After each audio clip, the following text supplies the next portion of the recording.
राष्ट्रीय पुरस्कार के लिए मधुबनी की मीनाक्षी सहित बिहार के 2 शिक्षक हुए चयनित। देश भर के कुल 50 शिक्षकों का राष्ट्रीय पुरस्कार के लिए हुआ चयन। मधुबनी मुख्यालय स्थित शिवगंगा बालिका +2 स्कूल की सहायक शिक्षिका डॉक्टर मीनाक्षी कुमारी राष्ट्रीय पुरस्कार के लिए चयनित हुई है। बिहार से शिक्षा विभाग ने की थी 6 शिक्षकों की अनुशंसा। प्राइमरी स्कूल के डायरेक्टर मिथिलेश मिश्रा ने की थी अनुशंसा। पुरस्कार की घोषणा की जानकारी होते ही मधुबनी में खुशी की लहर दौड़ गई। शिक्षाविदों और बुद्धिजीवियों ने डॉक्टर मीनाक्षी को शुभकामनाएं और बधाई दी है। डॉक्टर मीनाक्षी 2014 से शिवगंगा +2 स्कूल में पदस्थापित है और इतिहास विषय पढ़ाती है। खेल शिक्षा का प्रभार भी इन्हें सौंपा गया है। डॉक्टर मीनाक्षी विशेष मुहिम के लिए प्रसिद्ध रही है। इन्होंने लड़कियों की शिक्षा के लिए विशेष अभियान चलाया। खुद को भी पढ़ो और औरों को भी पढ़ाओ और इसका खास असर देखने को मिला। शिक्षा से वंचित सैकड़ों छात्राएं इस अभियान से जुड़ी और शिक्षित होकर दूसरे बच्चों को भी शिक्षित कर रही हैं। छात्राओं और महिलाओं को आत्मनिर्भर बनाने के साथ साथ दहेज प्रथा और बाल विवाह के खिलाफ भी छात्राओं को जागरूक कर रही है। दलित वासियों में जाकर बच्चों का नामांकन सरकारी स्कूलों से करा रही है। बालिकाओं को खेलकूद के लिए प्रेरित कर रही है और इनके प्रयास से मधुबनी कक बालिका एथलेटिक्स में राज्य स्तर पर तक पुरस्कार जीत चुकी है। लड़कियां भी मानती है इनके पढ़ाने और समझाने का तरीका काफ़ी सरल है और पढ़ाई के प्रति रुचि बढ़ाती है और लड़कियों को होल्ड भी करती है। प्रिंसिपल भी इनके कार्यों को सराहना करते हुए कहती है, डॉक्टर मीनाक्षी पढ़ाई के साथ साथ स्कूल के विकास कार्यों में बढ़ चढ़कर कार्य करती है। स्कूल में बच्चों के पीने के पानी के लिए RO सैनिटरी पैड मशीन लगवाई। स्कूल परिसर में सड़क बनवाई जिससे छात्राओं को काफ़ी सुविधाएं हो रही है। पुरस्कार मिलने से शिक्षिका डॉक्टर मीनाक्षी भी गदगद है और इसका श्रेय अपनी मेहनत और स्कूल के प्रिंसिपल और शिक्षकों के सहयोग को देती है। बहरहाल शिक्षा के क्षेत्र में राष्ट्रीय पुरस्कार मिलने से मधुबनी एक बार गौरवान्वित हुआ है।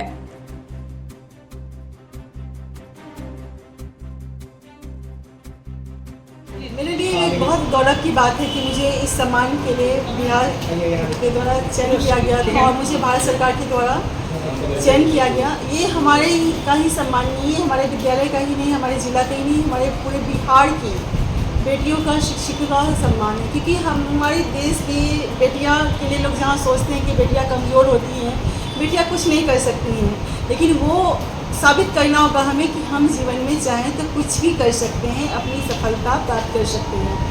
ये मुकाम पाना इतना आसान नहीं था, इसके लिए मुझे बहुत सारी चुनौतियों का सामना करना पड़ा, लेकिन मैं कभी डरी नहीं, कभी घबराई नहीं और मैंने हमेशा चाहा कि हम कैसे एक नया परिवर्तन लाएँ, चाहे हमारी बेटियाँ शिक्षा के क्षेत्र में हो, खेल के क्षेत्र में हो, पेंटिंग्स के क्षेत्र में हो या सामाजिक क्षेत्र में हो। क्योंकि मेरा मानना है कि बच्चों को सामाजिक से जोड़ना बहुत ज़्यादा ज़रूरी है। अभी हम लोग देख रहे हैं कि हमारे जो लोग होते हैं, हमारे पेरेंट्स होते हैं ना कहीं अपने बच्चों को समाज से दूर करते जा रहे हैं। उनको इतना इन्वॉल्व कर रहे हैं किताब कॉपी में कि बस तुम खुद के लिए सोचो, खुद के लिए पढ़ो, खुद के लिए करो। लेकिन मैंने इस भावना को दूर करने की कोशिश की है। मैंने बच्चों को कहा है कि आप अगर पढ़ते हो तो आप अपने साथ 10 लोगों को पढ़ाओ ताकि आप भविष्य में खुद एक ऐसा मिसाल बन सको। इसलिए मैंने एक मुहिम चलाया था, खुद भी पढ़ो औरों को भी पढ़ाओ, जो सोशल मीडिया पर काफ़ी वायरल हुआ, जिसमें मेरी बेटियां जो हैं खुद भी पढ़ रही हैं, अपने साथ साथ एक बेटी 10-10 बच्चों को कोरोना काल में पढ़ाई है। वो हमारी सबसे बड़ी उपलब्धि थी। वो चेन तब से लेकर आज तक चल रही है।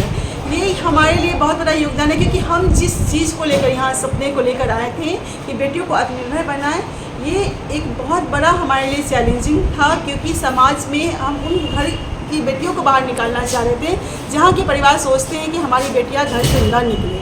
मेरे लिए बहुत बड़ा चैलेंजिंग माहौल था, बहुत सारी कठिनाइयों का सामना करना पड़ा, लेकिन मैंने बच्चियों को एक ही चीज़ हमेशा बताया, बेटियाँ आप कभी किसी से कम न थी, न हैं और न रहेंगी। आपको अपने अंदर की जो प्रतिभा है उसको निखारना होगा, आपको पहल करनी होगी।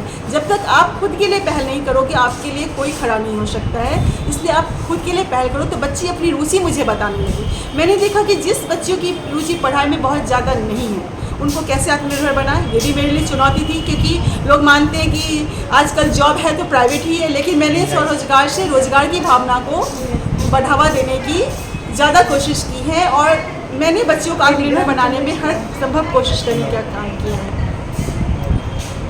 आप अपना परिचय दे दीजिए। मेरा नाम डॉक्टर मीनाक्षी कुमारी है। मैं शिवगंगा बालिका उच्च विद्यालय में +2 की शिक्षिका हूँ।